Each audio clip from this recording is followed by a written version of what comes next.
हमारे साथ है कॉमरेड और किसान नेता भागीरथ यादव, जो जिला कलेक्ट्रेट डीडवाना कुचामन में मौजूद है। आज ज्ञापन देने के लिए पहुंचे हैं और जो इस क्षेत्र में अघोषित विद्युत कटौती हो रही है, 3-3 घंटे, 2.5-2.5 घंटे, 4-4 घंटे तक कटौती हो रही है, उस बात को लेकर आज ज्ञापन देने आए हैं। इनसे जानते हैं कि क्या पूरा मामला है। पहले भी ज्ञापन दिए जा चुके थे लेकिन उनका कोई सुधार नहीं हुआ। आप क्या कहना चाहेंगे इस पूरे मामले को लेकर?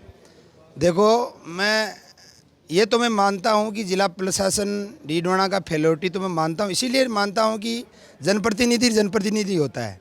जिन्हीं लोगों ने यदि पहले ज्ञापन दिया, मुझे लगता नहीं कि 1% ही सुधार हुआ है, चाहे वो लाडनू के विधायक हो, चाहे वो डीडवाना के विधायक हो। प्रशासन बाकायदा आया, लोग भी आए, लेकिन सुधार नहीं हुआ। होना चाहिए था।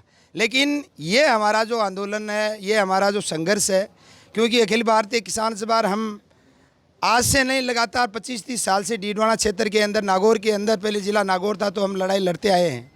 पहला हमारा मुद्दा है कि गरीब आदमी, किसान, मजदूर, घरेलू उपभोक्ता के घर तक पानी पहुंचे और बिजली पहुंचे। और ये सरकार का भी मुद्दा होना चाहिए, ये सरकार की भी प्रायोरिटी होनी चाहिए। लेकिन भजनलाल सरकार पहली बार हमने देखी है, न कोई इनका सिस्टम है। पहली बार कई सरकारें आती थी, बिजली की क्राइसिस होती थी, लेकिन स्टॉक करके रखते थे वो ये गर्मी की टाइम के अंदर। लेकिन इस सरकार ने कहीं ऐसा नहीं किया। और आज हालत ये है कि पूरे इलाके के अंदर तमाम लोग त्राहिमाम कर रहे हैं। इनके न कोई भारतीय जनता पार्टी के नेता बोल रहे हैं, न इनके जीते हुए एमएलए बोल रहे हैं, न इनके हारे हुए एमएलए बोल रहे हैं, न इनके मंत्री बोल रहे हैं। मंत्री ये ज़रूर बोल रहे हैं कि मैं कोई हनुमान जी थोड़ा ही हूँ जो फूंक दे के पानी पैदा कर दूँ। तो ये मंत्री के बोल इस तरह से करके जो जनता के ऊपर जो ये जनता का बदनाम कर रहे हैं, लोगों के घावों के अंदर नमक छिड़ने का काम ये मंत्री लोग कर रहे हैं, ये कभी बर्दाश्त नहीं करेगा। आज हम लोग आए हैं, बाकायदा जिला कलेक्टर महोदय से हमारी वार्तालाप हुई है और हमने जिला कलेक्टर महोदय को एक एक पॉइंट के बारे में बताया, एक एक गाँव के बारे में बताया, एक एक आदमी के बारे में बताया। और उन्होंने कहा कि कल ही मैं मीटिंग लेकर के इन सारी समस्याओं का समाधान करवाऊँगा और 5 दिन में आपके रिजल्ट आएगा। ये हमें कहना चाहता हूँ, कलेक्टर साहब ने हमें श्योर किया है। भागीरथ जी, जिस तरीके का माहौल लग रहा है डीडवाना में, जो हारे हुए विधायक के प्रत्याशी थे वो फीता काट रहे हैं, यहाँ के विधायक हैं वो उनको दूर रखा जा रहा है, और जो विपक्ष की भूमिका में जिनको होना चाहिए वो कांग्रेस के नेता वो घर बैठे हैं, किसी को ग्राउंड पर देखा नहीं जा रहा है। क्या कहना चाहेंगे आप?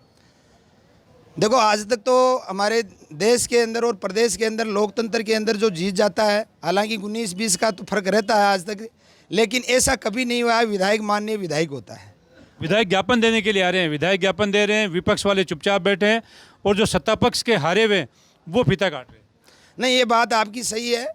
ये पहली बार ही देखा है इस सरकार के अंदर जिस तरह से हो रहा है, और जिस तरह से मैंने पिछली बार देखा, जितने भी हारे हुए थे डिजायर ले लेके जा रहे थे और इनको पोस्टेड करा के ला रहे थे। सबकी जीता हुआ भी वैसी, हारा हुआ भी वैसी चल रही है।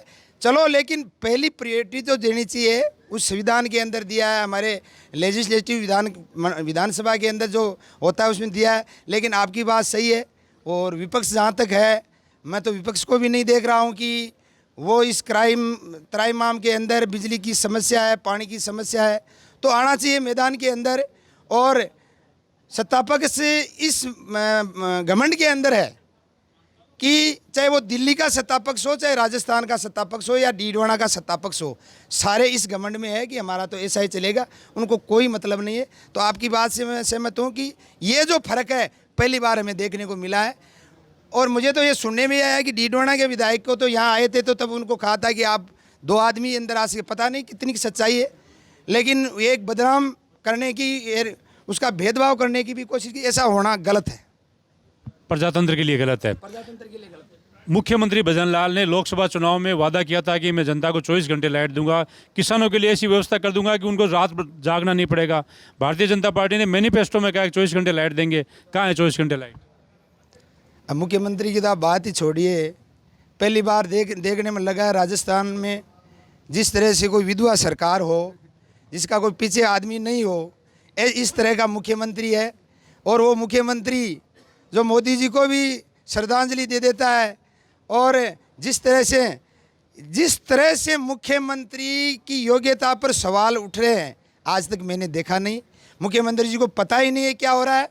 और सुनने में तो ये आया है कि मुख्यमंत्री तो एक मोहरा है, सारा दिल्ली से चल रहा है, और सुधांशु पंत जो यहाँ के चीफ सेक्रेटरी है और सारी प्रशासनिक ब्यूरोक्रेसी है, सारा वो कर रहा है। मुख्यमंत्री जी के पास कुछ नहीं है।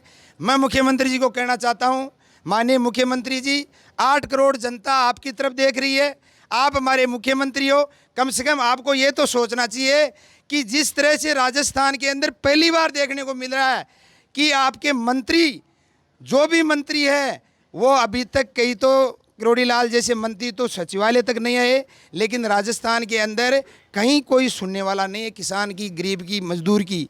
और अभी तो कौन कह रहा था कि ये डिज़ायर दी है ट्यूबवेलों की और इनकी हेडपंपों की, पता नहीं, कलेक्टर साहब जरूर कह रहे थे कि 37 है, तो हमें तो पता नहीं कि डीडवाना में कहाँ कहाँ आए हैं। तो भजनलाल सरकार से उम्मीद ही नहीं थी वैसे तो, और पता ही नहीं था कि भजनलाल जी की सरकार ऐसा मुख्यमंत्री बनेगा। लेकिन कम से कम आज मैं जनता के माध्यम से मुख्यमंत्री जी से कहना चाहूँगा कि इस जनता की सुध लो, वरना जिस तरह से 2024 में अभी आप कह रहे थे 25 की 25 और जो 400 पार की बात कर रहे थे, अभी आपकी जनता ने पिटाई की है। मुंडा नगर पालिका और पंचायतों के चुनाव है, आपकी ऐसी रगड़ाई जनता कर देगी कि आपकी नानी याद आ जाएगी। ये ध्यान कर लेना, ये जनता का मामला है, ये पार्टियों का और विपक्ष का मामला नहीं है। जनता बहुत दुखी है पानी और बिजली के कारण। सरकार और प्रशासन केवल इंद्रदेव के भरोसे है कि मानसून आएगा और बिजली की व्यवस्था सुधर जाएगी। अगर ये 4-5 दिन में व्यवस्था नहीं सुधरती है तो अगला कदम क्या रहेगा CPIM का और किसान सभा का? देखो, हमने अल्टीमेटम वहीं दे दिया गेट के सामने, अभी कलेक्टर साहब को दे दिया है। हमारा कल का सिक्कर का एजिटेशन है, नीमका थाना का 21 का है। उसके बाद में 24 तारीख से संसद चल रही है और 26 तारीख को वो लोकसभा अध्यक्ष का निर्वाचन होने के बाद में हम यहाँ ये कह के जा रहे हैं कि आज तारीख हो गई 19, 1 सप्ताह का सरकार को टाइम दे रहे। सरकार ने 5 दिन का टाइम मांगा है कलेक्टर साहब ने। 7 दिन के बाद में इस डीडवाना की कलेक्टर के चारों गेट, 3 या 4 जो भी गेट है वो बंद होंगे, कलेक्ट्रेट ठप होगा, जनता ही जनता होगी और जनता सड़कों पर आएगी। और जो नेता जनता से वादा करके उनको भी घरों से निकाल करके बाहर लाएगी और प्रशासन को भी लाएगी। पहले जनता की बिजली आएगी, फिर पानी आएगा और फिर ये कलेक्टर का दरवाज़ा खुलेगा।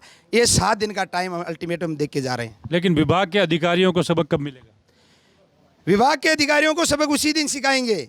विभाग के अधिकारी जिस तरह से कर रहे हैं, अभी मैंने PhD का नहर का अभी कहा भी है कि फ़ोन नहीं उठा रहे हैं लोगों की, जनता के टैक्स का पैसा का मज़ा ले रहे हैं, इनके टैक्स का पैसा, इनकी तनख्वाह चुका रहे हैं, फ़ोन नहीं उठा रहे हैं। क्यों नहीं उठा रहे हैं? कि इनके आका जो इनको लाए, कोई भी लाया है डीडवाना में, चाहे कुचामन में, जहीं कहीं भी, वो कह रहे हैं वो हमारा कुछ ही नहीं बिगड़ने देगा। मैं कह रहा हूँ उन अधिकारियों को, आपके आका नहीं मिलेंगे। 7 तारीख के बाद में जनता आएगी और सबके सब डिपार्टमेंटों के पहला नंबर बिजली के विभाग के डिपार्टमेंट के अधिकारियों का और उसके बाद में नहर और PhD के अधिकारियों को ठीक करने का काम हम 7 तारीख के बाद में करेंगे। ये हम इस आपके TV और चैनल के माध्यम से हनीफ साहब कहना चाहते हैं। मैं आपको भी धन्यवाद दूंगा कि आपने हमारी बात को कल से उठाया, जनता की आवाज़ को आपने उठाया। मैंने देख रहा था रात को ही, हम आपके हम आभारी है और तमाम चैनलों के आभारी है, जितने भी पत्रकार हैं सबके आभारी है कि आप इस कठिन परिस्थिति के अंदर हमारे बुरे दिनों के अंदर आप हमारा सहयोग करो, हमारी जनता का सहयोग करो। आप जनता के नुमाइंदे हो, इसीलिए हम आपसे उम्मीद करते हैं कि 7 तारीख बाद में जो ही हम कॉल देंगे आप हमारी मदद करेंगे और इस प्रशासन और जनता इस राज को ठीक करने में आप हमारी सहयोग करेंगे। तो ये थे कॉमरेड नेता भागीरथ यादव, जिन्होंने साफ शब्दों में कहा है कि अगर प्रशासन इनकी सुनवाई नहीं करता है तो कलेक्ट्रेट के चारों गेट बंद होंगे, विभाग के अधिकारियों को घेरा जाएगा। अब देखते हैं कि सरकार पर कितना असर होता है और प्रशासन पर इसका क्या असर होता है। सहयोगी आसिफ के साथ हनीफ खान, डीडवाना।